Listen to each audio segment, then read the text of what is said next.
একটি নক্ষত্রের চারদিকে আবর্তনরত দুটি গ্রহ আর এবং এস এর কক্ষপথের ব্যাসার্ধের অনুপাত 5:7 আর গ্রহের আবর্তনকাল 5 × 10⁷ সেকেন্ড হলে এস গ্রহের আবর্তনকাল বের করো।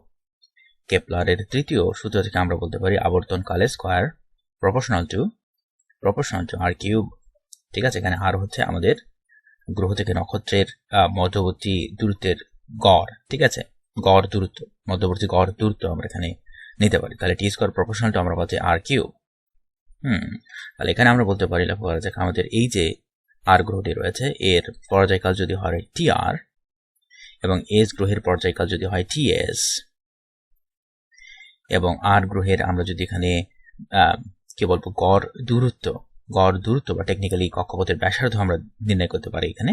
ঠিক আছে, কক্ষপথের ব্যাসার্ধ যদি হয় এখানে আর এবং এস গ্রহের কক্ষপথের ব্যাসার্ধ যদি হয় আর এস, তাহলে আমরা এখানে বলতে পারবো টি স্কয়ার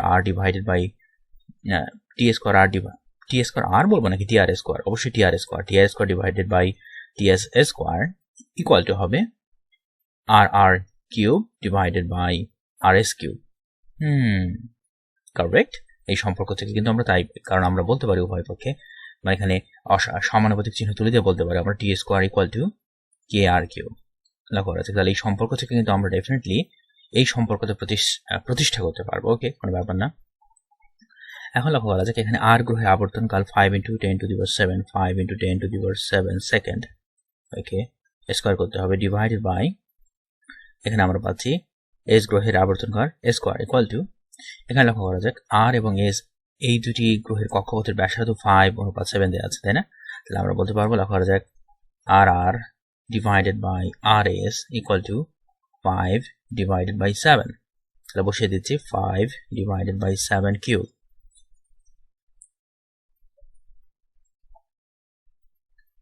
বা এখান থেকে আমরা বলতে পারবো 5 × 10⁷ ডিভাইডেড বাই টিএস, উভয় পক্ষে বর্গমূল করে আমরা পাচ্ছি 5/7⁵/2। এখান থেকে আমরা টিএস এর মান অর্থাৎ এস গ্রহের আবর্তনকাল নির্ণয় করতে পারবো। কত পাবো আমরা? লক্ষ্য করা যাক, আমরা পাবো আমাদের এই সংখ্যাটিকে এই সংখ্যাটি দিয়ে ভাগ করতে হবে। তাহলে আমরা পাচ্ছি 5 × 10⁷ ডিভাইডেড বাই 5/7⁵/2। এখন সামনে আমরা ক্যালকুলেটর নিয়ে আসি। লক্ষ্য করা যাক, ক্যালকুলেটর অন করা যাক। এখানে আমরা নিচ্ছি 5 × 10⁷ একে আমরা ভাগ করব 5/7 টু দি পাওয়ার 3/2 দিয়ে। টু দি পাওয়ার আমরা পাচ্ছি 3/2। ঠিক আছে, 5 × 10⁷ কে আমরা এখানে ভাগ করছি কত দিয়ে? 5/7 টু দি পাওয়ার 3/2 দিয়ে। ওকে, আমরা এখানে কত পাচ্ছি?